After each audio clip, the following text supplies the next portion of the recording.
आज अपन लिटकोड का एक मीडियम लेवल क्वेश्चन डिस्कस करेंगे। Validate binary search tree. कोई सी भी ट्री एक वैलिड बाइनरी सर्च ट्री कब होगी?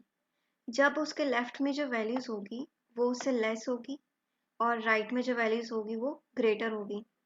जैसे कि अपन एग्जांपल 1 में देखते हैं कि 2 क्या है, रूट की वैल्यू, और इसके जो लेफ्ट में वैल्यू है 1 वो इससे स्मॉल है और इसके जो राइट में वैल्यू है वो इससे ग्रेटर है।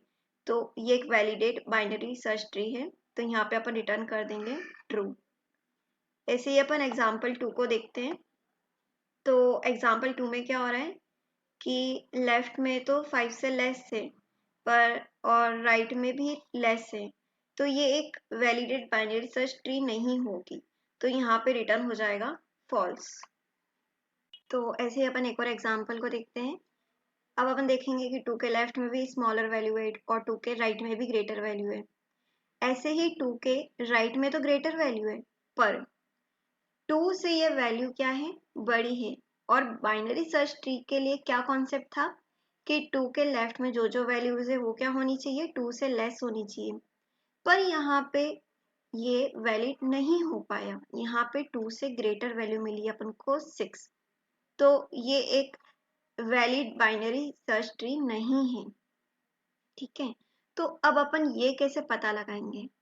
क्योंकि पहले तो अपन क्या कर रहे थे कि बस एडजेसेंट वैल्यूज को चेक कर रहे थे ना, कि क्या 1 के राइट में ग्रेटर वैल्यू है क्या। पर अपन को किससे चेक करना है, अपन को 2 से चेक करना है कि 2 के लेफ्ट में भी स्मॉलर वैल्यूज, जितनी भी वैल्यूज है सब स्मॉलर होनी चाहिए, और 2 के राइट में भी जितनी भी वैल्यूज है सब बड़ी होनी चाहिए।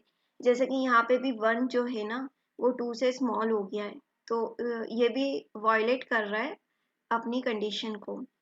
So it can be possible that in left we get a value which is larger than the root value. It is also possible that we can get value in right which is smaller than root value. तो इस condition को अपन कैसे solve करेंगे? तो ये question solve करने के लिए अपन एक्चुअली में करेंगे क्या कि अपन लेफ्ट में सेट कर देंगे 2 को मैक्सिमम वैल्यू, कि अपन लेफ्ट में सबसे मैक्सिमम वैल्यू 2 तक जा सकते हैं और मिनिमम कितनी भी जा सकते हैं।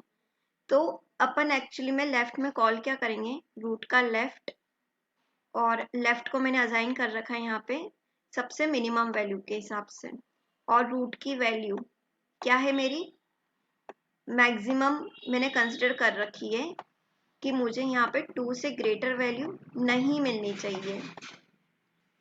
तो एक्चुअली में मैंने यहाँ पे किया है कि लेफ्ट में एक लिमिट सेट कर दी है कि मैक्सिमम वैल्यू तो 2 हो सकती है और मिनिमम को मैंने लॉन्ग मीन से असाइन कर दिया। ठीक है, और इसको मैंने रिकर्सिवली कॉल करा है। ऐसे ही मैं राइट के लिए करूंगी। राइट के लिए क्या होगा कि सबसे मिनिमम वैल्यू क्या होगी, 2। ठीक है, तो यहाँ पे मैंने मिनिमम को क्या असाइन कर दिया, रूट की वैल्यू 2, राइट। और मेरे राइट किसके बराबर है, मैक्स के। ठीक है, मैक्सिमम वैल्यू तो कितनी भी हो सकती है पर मिनिमम वैल्यू 2 होनी चाहिए। अगर कहीं पे भी मुझे 2 से और लेस वैल्यू मिलती है तो वो वैलिडेट बाइनरी सर्च ट्री नहीं होगा और रिटर्न हो जाएगा वहां से फॉल्स। तो मेन कॉन्सेप्ट इस क्वेश्चन में यही था कि आपको सेट करनी थी लिमिट लेफ्ट की और राइट की। आफ्टर सेटिंग द लिमिट्स आप उसको रिकर्सिवली कॉल कर रहे हो तो वो ऑटोमेटिकली अपने सब प्रॉब्लम्स को कॉल करता जाएगा और आपका क्वेश्चन सॉल्व हो जाएगा। तो अपन अब इसका कोड देखते हैं।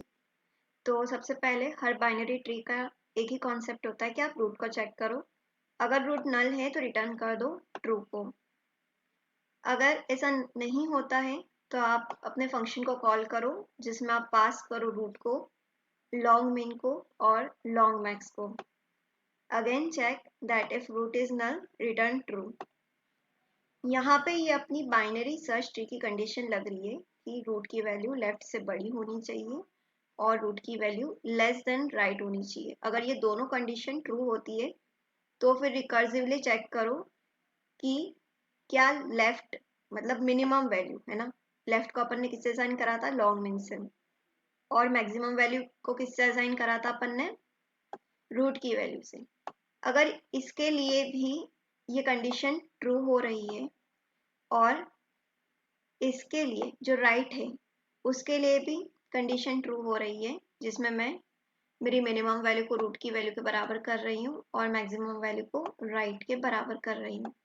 अगर ये दोनों कंडीशंस ट्रू हो जाती है तो रिटर्न कर दो ट्रू, और अगर अपन यहाँ तक पहुँच जाते हैं तो मतलब कहीं से कुछ रिटर्न नहीं हुआ है तो रिटर्न कर दो फॉल्स।